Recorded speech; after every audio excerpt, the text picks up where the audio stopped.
नमस्कार दर्शक बंधु मो सागर चलतु नजर पकईबा आज सकाळ केतोटी गुरुत्वपूर्ण खबर उपरे सेतिबाई वीडियोटी को शेष पर्यंत देखा मोर अनुरोध। वीडियोटी भल लगे वीडियोटी को लाइक करे चैनल को सब्सक्राइब करे कमेंट माध्यम जनातु आपण माने मो वीडियो केउ जिल्लारू देखुचंते। चलतु आज सकाळ खबर उपरे नजर पकईबा। प्रथम खबर देखंतु आसिला बड़ खबर मुख्यमंत्री देला नियुक्ति पत्र 10 लाख टंका लेखाए सहायता। कटकर प्रवासिनी बेहेरा और रायगड़ार देवी समवरंक आखिरे तिला कृतज्ञतार आसु सेमानक दुख समय सेमानक सहायतार हाथ बढ़ाइछन्ते मुख्यमंत्री। लोकसभा भवनर मुख्यमंत्री महोचरण माझी उभयंको होमगार्ड पदवी पाई नियुक्ति पत्र 10 लाख टंकार चेक प्रदान करथिले। मुख्यमंत्री सेमानकर भलमंद पचारिथिले एवं अधैर्य न होबाको परामर्श दैथिले। मुख्यमंत्री कहिथिले सरकार सेमानक सहित अछन्ति सेमानक आगामी जीवन और परिवार पाई मुख्यमंत्री सर्वकलश कामना करथिले बोली खबर मिली। परवर्ती खबर देखंतु आसिला बड़ खबर सीमार हाई अलर्ट चिंतार चाषी। पहलाग्राम आतंकी आक्रमण को नहीं घन घन बैठक करुछन्ति भारत सरकार। आक्रमण पर एबे भारत पाकिस्तान सीमार हाई अलर्ट जारी। पाकिस्तान एवं भारत मध्य बढ़ुवा उत्तेजना गंगा सीमा निकट में रहुवा चाषी मानक बेस प्रभावित करिछि। गहम अमल विलंब होबाको बाध्य करिछि परिस्थिति जहा फल चाषी मानकर बहु आर्थिक क्षति होइतबा सुनिबाको मिलुछि। चाषी कहते जे अनेक गाँ लोक अमल साहाय्य करने चाकरी को छुट्टी ने आसीथिले किंतु विलंब हेतु वर्तमान सेमानकर छुट्टी बेकार हो जाइए। भारत पाकिस्तान भितर चलता उत्तेजना जोग सीमांत अंचल बाधा सृष्टि होबार आशंका रही जहां नहीं स्थानीय बासिंदा कहते चाषी मैंने खास कर एथिरे प्रभावित हेबे। तेणु उभय देश परस्पर भितर आपस बुझामणा कर परिस्थिति को सुधीरवा उचित बोली सेमाने मत प्रकाश करिसेंति बोली खबर मिली। परवर्ती खबर देखंतु आसिला बड़ खबर अकाउंट को चेक करंतु चाषी सीएम किसान टंका पठाइले मुख्यमंत्री महोचरण माझी। सीएम किसान टंका वर्तमान चाषी खाता को ट्रांसफर होइछे। एई टंका को मुख्यमंत्री महोचरण माझी समस्त चाषी अकाउंट को पठाइछन्ते। 50 लाख चाषी खाता को गला सीएम किसान टंका। 1000 कोटी रु अधिक टंका चाषी खाता को पठागला। राज्य स्तरीय कृषक समारोह टंका पठाइले मुख्यमंत्री महोचरण माझी। अक्षय तृतीया रे टंका बांटिले मुख्यमंत्री। चाषी खाता को समुदाय 1025 कोटी टंका जाइछे। प्रथम थर पाई 25,000 सहरांचल चाषी शामिल होइछन्ते एई योजना रे बोले खबर मिली। परवर्ती खबर देखंतु आसिला बड़ खबर आखु दर वृद्धि ने सरकार को निष्पत्ति लाभवान हेबे चाषी। आखु दर वृद्धि घोषणा कले केंद्र सरकार। आखु क्विंटाल पिछा 355 टंका को वृद्धि निष्पत्ति 2025-26 वर्ष पर दर वृद्धि घोषणा कले केंद्र मंत्री अश्विनी वैष्णव। आखु दर बढ़िया जोग देशर कृषक लाभवान हेबे बोली सरकार आशायी। केंद्र कैबिनेट बैठक पर यह निष्पत्ति निया जायछि। एकाधिक गुरुत्वपूर्ण निष्पत्ति आजिर बैठक रे निया जायतिबा सूचना। आगामी दिन में देश में हेबाकु थिबा जनगणना जाति भित्ति रे कराजिबो बोले केंद्र सरकार निष्पत्ति ग्रहण करिसंते। एने प्रेस कॉन्फ्रेंस रे सूचना दैसंते रेल मंत्री बोले खबर मिली। परवर्ती खबर देखंतु आसिला बड़ खबर आसंता कालीटू लागू होबो क्षीरर नुआ दाम जानतु केते बढ़िबो। मदर डायरी पर प्रसिद्ध अमूल डायरी मद क्षीरर मूल्य वृद्धि घोषणा करिछि। वर्धित मूल्य शुक्रवार 2 मे ठारू लागू होबो। अमूल घोषणा करिछि जे यार क्षीर उत्पादन मूल्य प्रति लिटर 2 टଙ୍କା वृद्धि घोषणा करिछि। असंता काली सकाळ 2 मे रु लागू होबो। एई मूल्य वृद्धि विभिन्न अमूल्य कर ऊपर लागू होबो बोली खबर मिली। परवर्ती खबर देखंतु आसिला बड़ खबर बातिल हैला मोदी को रुसिया गस्त। बातिल हैला प्रधानमंत्री नरेंद्र मोदी को रुसिया गस्त। प्रधानमंत्री मोदी को रुसिया गस्त बातिल हेबा नै सूचना मिली। सूचना अनुसार प्रधानमंत्री रुसिया रे मे 9 तारिख रे मस्को रे अनुष्ठित होबाकु थिबा विजय दिवस भिक्डे परेड रे भाग नेबेनी। एने क्रेमलिन मुखपात्र प्रेस कवर को पक्षरु सूचना दिया जायछि। पूर्वरु तांकर रूस गस्त विषय रे आलोचना होतला किंतु एबे एई गस्त बातिल होई जायछि बोले खबर मिली। परवर्ती खबर देखंतु आसिला बड़ खबर भूकंप रे थरिला शत्रु देश पाकिस्तान। भूमिकंप रे थरिला पाकिस्तान। भारत पाकिस्तान शीतल युद्ध भितर पाकिस्तान को लागेला भूमिकंप झटका। रिक्टर सेल्स रे भूमिकंप रो तीव्रता 4.4 रेकर्ड। भारतीय समय राति 9:58 रे पाकिस्तान रे भूमिकंप अनुभूत। भूकंप नै स्पष्ट कला एनसीएस को जाउछि धीरे धीरे जो निरीह लोकों को पाकिस्तान आतंकवादी माने हत्या करथिले एबे पाकिस्तान ऊपर सेमानक लोह पड़िबा आरंभ होला। गोटे पटे पाकिस्तान को भारतर मुहतोड़ जवाब भितर अन्य पटे पाकिस्तान रे भूमिकंप जदियो एबे सुद्धा एई भूमिकंप पर कोनसे क्षयक्षतिर सूचना मिली नाही। हेले आगो को पाकिस्तान रो स्थिति भयंकर होबो बोले कुआ जाउछि बोले खबर मिली। परवर्ती खबर देखंतु आसिला बड़ खबर भारत रे रही जाइतिबा पाक नागरिक पय बड़ आश्वस्त एतिकी तारिख भितर करि पारिबे वीजा आवेदन। भारत रे रही जाइतिबा पाक नागरिक पय बड़ खबर एमानक पय एक बड़ व्यवस्था करा जाइछि। एतिरे एई नागरिक ସେମାନଙ୍କୁ ଆଶ୍ୱସ୍ତି ମିଳିଛି। ସୂଚନା ଅନୁଯାୟୀ ମେ 10 ରୁ ଜୁଲାଇ 10 ଭିତରେ ପୂର୍ଣ୍ଣ ଭିସା ଆବେଦନ କରିପାରିବେ ଭାରତରେ ରହିଯାଇଥିବା ପାକ୍ ନାଗରିକ। ଦୀର୍ଘକାଳୀନ ଭିସା LTV ପୁନଃ ଆବେଦନ କରିପାରିବେ ବୋଲି ଖବର ମିଳିଛି। ପରବର୍ତ୍ତୀ ଖବର ଦେଖନ୍ତୁ, ଆସିଲା ବଡ଼ ଖବର। ଚାଷୀଙ୍କ ପାଖରେ ନାହିଁ ବିହନ, ଯୋଗାଇ ଦେବାକୁ ସରକାରଙ୍କ ପ୍ରତିଶ୍ରୁତି। ପବିତ୍ର ଅକ୍ଷୟ ତୃତୀୟ ଅବସରରେ ଚାଷୀ ଚାଷ କାମର ଅନୁକୂଳ କରିଛି। ଜମିର ଅନୁକୂଳ ବିହନ ବୁଣି ଚାଷ କାର୍ଯ୍ୟର ଶୁଭାରମ୍ଭ କରିଛି। ମୁଖ୍ୟମନ୍ତ୍ରୀଙ୍କ ଠାରୁ ଆରମ୍ଭ କରି ବିଭିନ୍ନ ମନ୍ତ୍ରୀ, ବିଧାୟକ ଓ ନେତା ଅଖିମୁଠି ପକାଇଛନ୍ତି। କିନ୍ତୁ ଚାଷୀ ଚାଷ କାମର ଶୁଭ ଅନୁକୂଳ କରିଥିଲେ ବି ସେମାନଙ୍କ ପାଖରେ ବିହନ ପହଞ୍ଚି ନଥିବାରୁ ଚିନ୍ତାରେ ପଡ଼ିଛନ୍ତି। ଅଖିମୁଠି ପକାଇ ଚାଷ କାର୍ଯ୍ୟର ଶୁଭାରମ୍ଭ କରିଛନ୍ତି ଅନ୍ନଦାତା, ରାଜ୍ୟପାଳ, ମୁଖ୍ୟମନ୍ତ୍ରୀ, ମନ୍ତ୍ରୀ, ବିଧାୟକ ଓ ନେତା। ପବିତ୍ର ଅକ୍ଷୟ ତୃତୀୟାରେ ଅଖିମୁଠି ପକାଇ ଚାଷ କାର୍ଯ୍ୟର ଶୁଭାରମ୍ଭ କରିଛନ୍ତି। ଏଥିସହ ଆରମ୍ଭ ହୋଇଛି ଚଳିତ ବର୍ଷର ଚାଷ କାର୍ଯ୍ୟ ବୋଲି ଖବର ମିଳିଛି। ପରବର୍ତ୍ତୀ ଖବର ଦେଖନ୍ତୁ, ଆସିଲା ବଡ଼ ଖବର। ଶିଲରୁ ଶିଲଚର କରିଡରକୁ ମଞ୍ଜୁରୀ 22,864 କୋଟିର ବ୍ୟୟ ବରାଦ। ବସିଥିଲା କେନ୍ଦ୍ର କ୍ୟାବିନେଟ ବୈଠକ। ଆଉ ବୈଠକ ସରିବା ପରେ ସାମ୍ବାଦିକ ସମ୍ମିଳନୀ କରି ବଡ଼ ସୂଚନା ଦେଇଛନ୍ତି କେନ୍ଦ୍ରମନ୍ତ୍ରୀ ଅଶ୍ୱିନୀ ବୈଷ୍ଣବ। କେନ୍ଦ୍ର ନେଇଛି ଗୁରୁତ୍ୱପୂର୍ଣ୍ଣ ନିଷ୍ପତ୍ତି। ଶିଲରୁ ଶିଲଚର କରିଡରକୁ ମିଳିଲା ମଞ୍ଜୁରୀ, ଅର୍ଥାତ୍ କ୍ୟାବିନେଟରେ ନର୍ଥ ଇଷ୍ଟ କରିଡର ଉପରେ ନିଷ୍ପତ୍ତି। କ୍ୟାବିନେଟ ନିଷ୍ପତ୍ତି ନେଇ ମନ୍ତ୍ରୀ ଅଶ୍ୱିନୀ ବୈଷ୍ଣବଙ୍କ ବଡ଼ ସୂଚନା। ଉତ୍ତର ପୂର୍ବାଞ୍ଚଳ ରାଜ୍ୟ ମେଘାଳୟରୁ ଆସାମ 4 ଲେନ୍ ବିଶିଷ୍ଟ ରାସ୍ତା ନିର୍ମାଣ।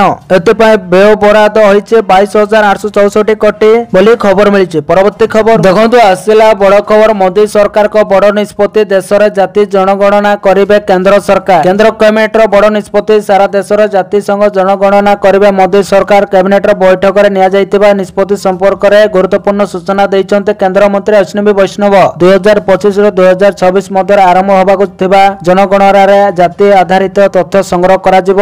ଜାତି ଭିତ୍ତିକ ଜନଗଣନା ଦୀର୍ଘ ଦିନର ଏକ ଦାବି ରହି ଆସିଛି, ଯାହା ସାମାଜିକ ଓ ଅର୍ଥନୈତିକ ପଛୁଆ ବର୍ଗଙ୍କ ପାଇଁ ନୀତି ପ୍ରଣୟନରେ ସହାୟକ ହେବ ବୋଲି ବିଶ୍ୱାସ କରାଯାଉଛି। ଏହା ଦ୍ୱାରା ସରକାରୀ ଯୋଜନା ଓ ସୁବିଧା ଗୁଡ଼ିକର ଅଧିକ ଯଥାର୍ଥ ଓ ଲକ୍ଷ୍ୟଭିତ୍ତିକ ଭାବେ ପହଞ୍ଚାଯାଇପାରିବ। ଆଜି କେନ୍ଦ୍ରମନ୍ତ୍ରୀ ଅଶ୍ୱିନୀ ବୈଷ୍ଣବ ଗଣମାଧ୍ୟମକୁ ସମ୍ବୋଧନ କରିବା ସମୟରେ ଏହା ସ୍ପଷ୍ଟ କରିଛନ୍ତି ଯେ ଏହି ଜାତି ଭିତ୍ତିକ ଜନଗଣନା ଦେଶରେ ସାମାଜିକ ନ୍ୟାୟ ଓ ସମାନତା ପାଇଁ ନୀତି ନିର୍ଦ୍ଧାରଣରେ ଗୁରୁତ୍ୱପୂର୍ଣ୍ଣ ଭୂମିକା ଗ୍ରହଣ କରିବାରେ ସେ ଆହୁରି କହିଛନ୍ତି ଯେ କଂଗ୍ରେସ ପୂର୍ବରୁ ଏହାର ବିରୋଧ କରୁଥିଲା, କିନ୍ତୁ ମୋଦି ସରକାର ଏହି ପଦକ୍ଷେପ ନେଇ ଦେଶବାସୀଙ୍କୁ ଏକ ନୂଆ ଦିଗ ଦେବାକୁ ପ୍ରତିବଦ୍ଧ ବୋଲି ଖବର ମିଳିଛି। ପରବର୍ତ୍ତୀ ଖବର ଦେଖନ୍ତୁ, ଆସିଲା ବଡ଼ ଖବର। କୋଲକାତାର ହୋଟେଲରେ ଲାଗିଲା ନିଆଁ, ଜଳିଗଲେ 3 ଓଡ଼ିଆ। କୋଲକାତାରେ ଜଳିଗଲେ 3 ଓଡ଼ିଆ। ଜଗଦେଶପୁର ନନ୍ଦନ ଗାଁର ମନୋଜ ପାତ୍ର, ହରିପା ଗାଁର ଦୁଷ୍ମନ୍ତ କୁମାର ନାୟକ ଓ ଦୁଷ୍ମନ୍ତ କୁମାର ସ୍ୱାଇଁ ମୃତ୍ୟୁ ହୋଇଥିବା ସୂଚନା ମିଳିଛି। କୋଲକାତା ଋତୁରାଜ ନାମକ ଏକ ଘରୋଇ ହୋଟେଲରେ ଗତକାଲି ଅଗ୍ନିକାଣ୍ଡ ଘଟିଥିଲା। ଅଗ୍ନିକାଣ୍ଡରେ 3 ଜଣ ଓଡ଼ିଆଙ୍କ ମୃତ୍ୟୁ ଘଟିଛି। ଏମାନେ ଭୁବନେଶ୍ୱରର ଏକ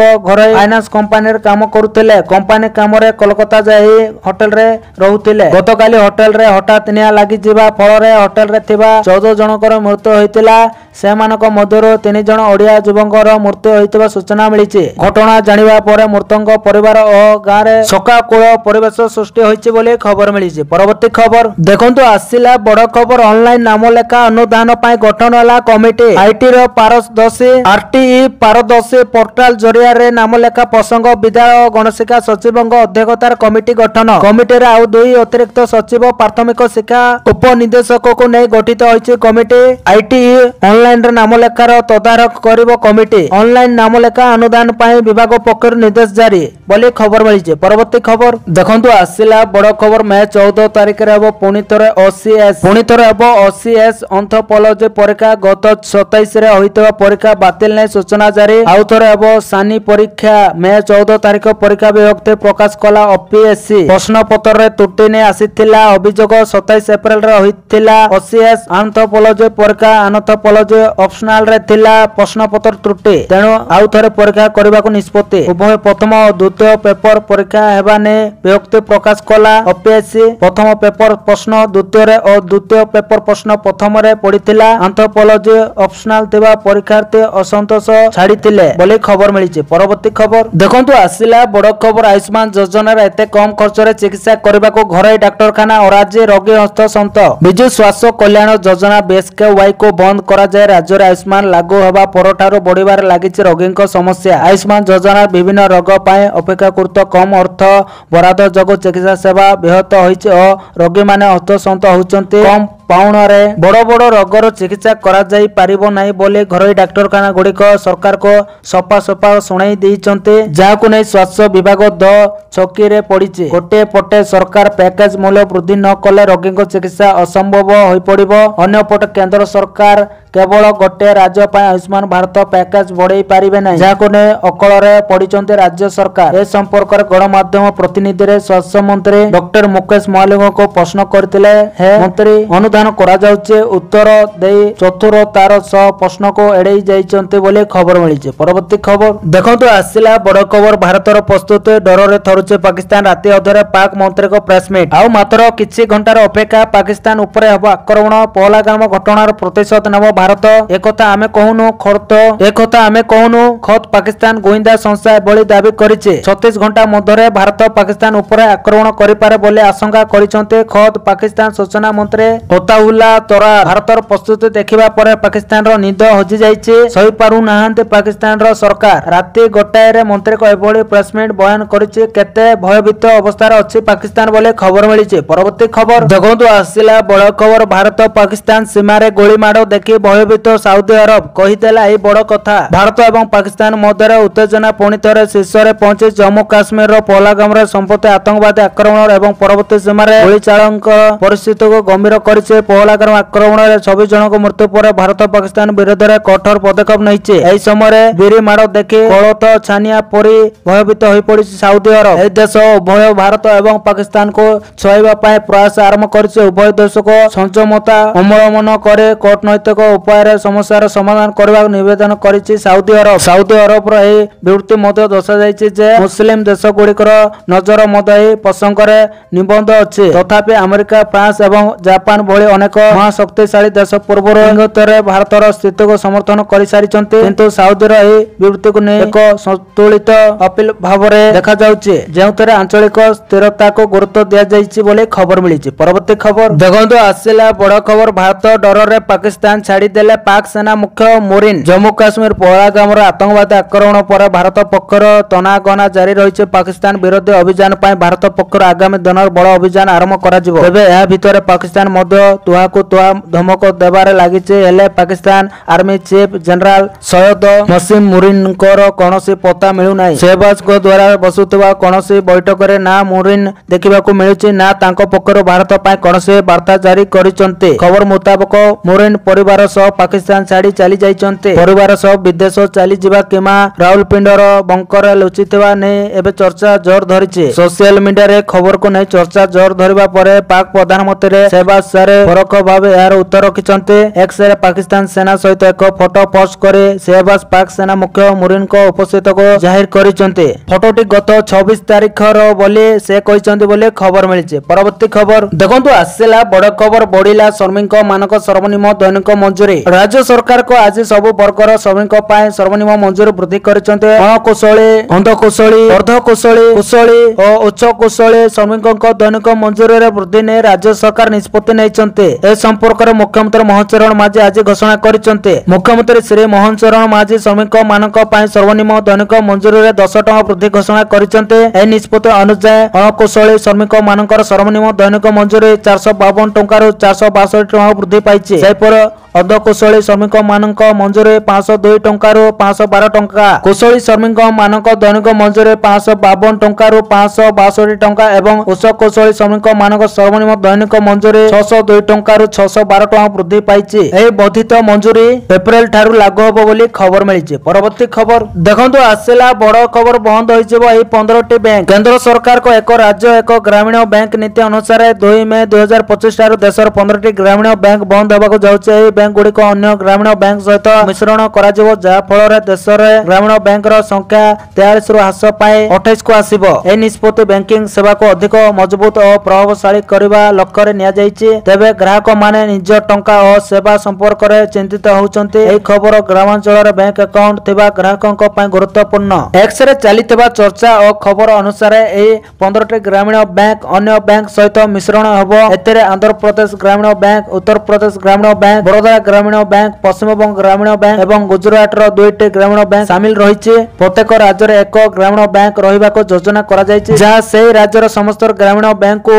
एकत्रित करिवो बोले खबर मिलिछि। परवर्ती खबर देखंतु आसिला बड़ खबर बीमा भुक्त हैला बैशाख मेला काहार भी मृत्यु हेले मिलिबो 7.5 लाख टंका बीमा सहायता। बरगड़ जिला पद्मपुर उपखंड पाइकमाळ ब्लॉक अंतर्गत नृसिंहनाथ मंदिर रे आसंता 7 तारिख रो बैशाख मेला आरंभ होबो। दीर्घ 6 दिन धरी नृसिंहनाथ महाप्रभुଙ୍କ जन्मोत्सव अवसर रे चलित मास 12 तारिख पर्यंत यह चलिबो। अंत्य वर्ष भली एथर मध्य बैशाख मेला रे लक्षाधिक श्रद्धालुଙ୍କ समागम हेबो। तेबे उक्त मेला देखिबा पय आसुथबा समस्त पर्यटनक पय मंदिर कमिटी पक्षरु बीमा करा जायछि। बैशाख मेला को 5 कोटी 40 लाख टंका रे बीमा मुक्त करा जायछि। मंदिर कमिटी बरगड़ रो एडवोकेट हीराराम भाई को जोगाजोग करे एही पदक्षेप नैचंती। एही मेला देखुथिबा समय रे जदि कोनोसी पर्यटनक तथा श्रद्धालुଙ୍କ मृत्यु हुए तांको परिवार लोकଙ୍କୁ 7,50,000 टंकार बीमा राशि मिलिबो बोले एडवोकेट भाई सूचना दैचंती बोले खबर मिलछि। परवर्ती खबर देखंतु आसिला बड़ खबर बीजेपी रे जग देबे बीजेडी राज्यसभा सांसद।